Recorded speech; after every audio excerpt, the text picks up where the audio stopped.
mantan Gubernur Sumsel Alex Nurdin diperiksa pada Senin 21 April 2025 hingga pukul 23.00 oleh penyidik Pitsus Kejati Sumsel sebagai saksi atas kasus dugaan korupsi dalam proyek revitalisasi Pasar Cinde Palembang.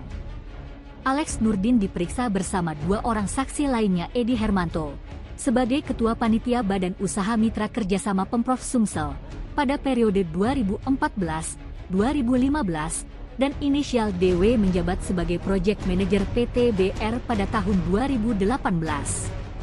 Usai diperiksa selama 11 jam sebagai saksi, mantan Gubernur Sumsel Alex Nurdin menyebutkan jika dirinya dipanggil oleh pihak Kejati Sumsel dan menjalani serangkaian pemeriksaan sebagai saksi dalam perkara dugaan korupsi pembangunan Pasar Cinde Palembang. Alex Nurdin juga menjelaskan terkait mekanisme pembangunan Pasar Cinde Palembang, bahwa berawalnya dari lahan pemerintah provinsi dikerjasamakan kepada pihak terkait. Alex juga menjelaskan, pada saat itu wali kota tidak memiliki kompetensi untuk itu, tapi pemerintah provinsi ada kompetensi untuk itu. Akhirnya Pemprov Sumsel membentuk tim pengkajian pelestarian Pasar Cinde. Pada saat itu ada sekitar 30 orang, seperti Badan Kepala Purbakala, Cagar Budaya dari Jambi karena membawahi Sumatera bagian selatan. Ahli konstruksi dari hasil kajian tersebut bahwa Pasar Cinde layak dijadikan cagar budaya. Saat ditanya siapa yang harus bertanggung jawab dengan mangkraknya pembangunan Pasar Cinde, Alex Nurdin enggan memberikan keterangan. Sementara itu, Kasih Penkum Kejati Sumsel, Fani Yulia Ekasari membenarkan tim penyidik Pitsus Kejati Sumsel memeriksa 3 orang saksi atas kasus dugaan korupsi tersebut, yakni inisial AN mantan Gubernur Sumsel, EH selaku Ketua Panitia Badan Usaha Mitra Kerjasama Pemprov Sumsel pada periode 2014-2015, dan DW selaku Project Manager PT BR pada tahun 2018. Menurut Fani, ketiga saksi diperiksa secara intensif sejak pukul 10.00 pagi hingga malam di kantor Kejati Sumsel.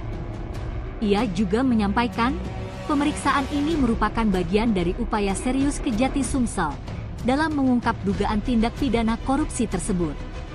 Ia menyebutkan, proyek revitalisasi Pasar Cinde yang semula bertujuan untuk meningkatkan kualitas fasilitas perdagangan di Palembang, justru kini menyisakan sejumlah persoalan hukum yang harus dituntaskan.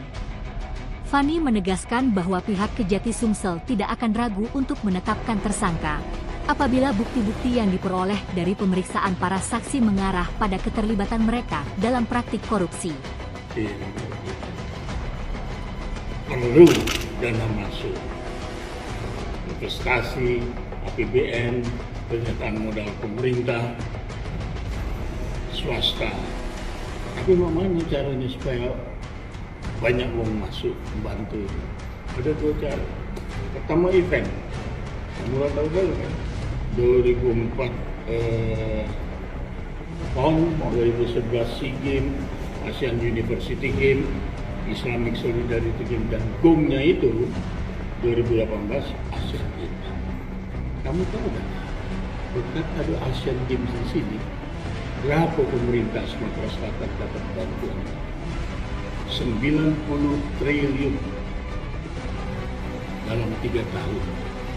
Jadi bukan duit, dalam bentuk 3 ruas jalan tol, 2 jembatan busi, flyover, underpass, perbaikan airport, kemudian air bersih, listrik, apalagi venues.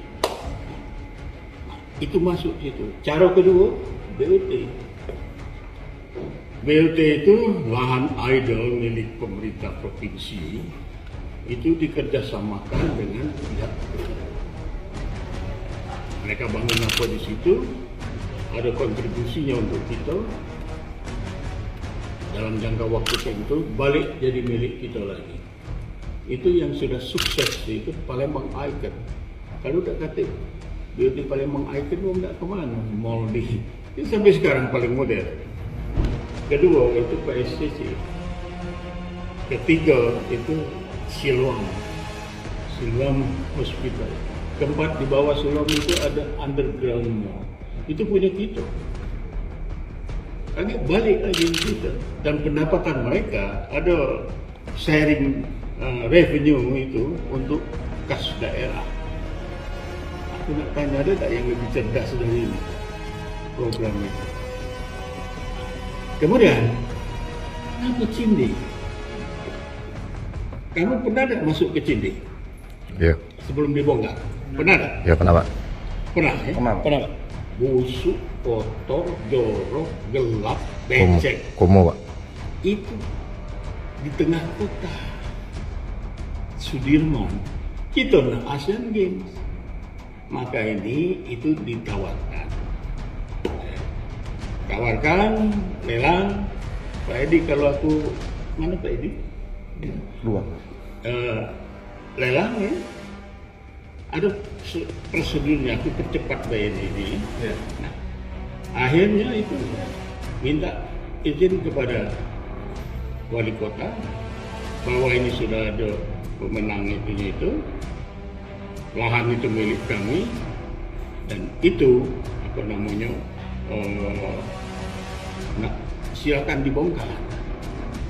Ribut kan, masuk kamu nih dalam ribut ini juga. Save pasar Cindi segala macam gitu.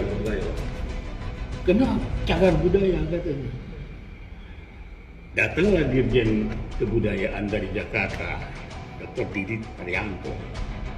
Ketemu aku di Geria. Dia menyarankan bahwa pasar Cindi memang itu sudah didaftarkan, diregistrasi untuk cagar budaya, tapi belum di SK-kan. Wali kota itu tidak punya kompetensi untuk itu. Pemerintah provinsi ada. Kita bentuk tim pengkajian pelestarian pasar Cindi. Itu banyak Pak, 30-an wong gitu. Ada dari Purbakala, Kepala Badan Purbakala dan cagar budaya Jambi, karena dia membawai Sumatera bangsa. Ada ahli konstruksi, ada segala macam tuh ya, lengkap. Ada LSM juga, LSM yang tagar Cindi. Nah, di dalam itu apa tuh hasilnya itu bahwa pasar Cindi layak dijadikan cagar budaya. Aku buat surat ke wali kota, minta wali kota buat SK cagar budaya. Dibuatlah SK cagar budaya itu oleh wali kota. Nah, kemudian aku buat surat lagi. Boleh tak dimanfaatkan pasar Cindi itu? Pengembangan dan pembangunan. Wali kota bentuk. Tim Liputan Sumsel Update TV melaporkan.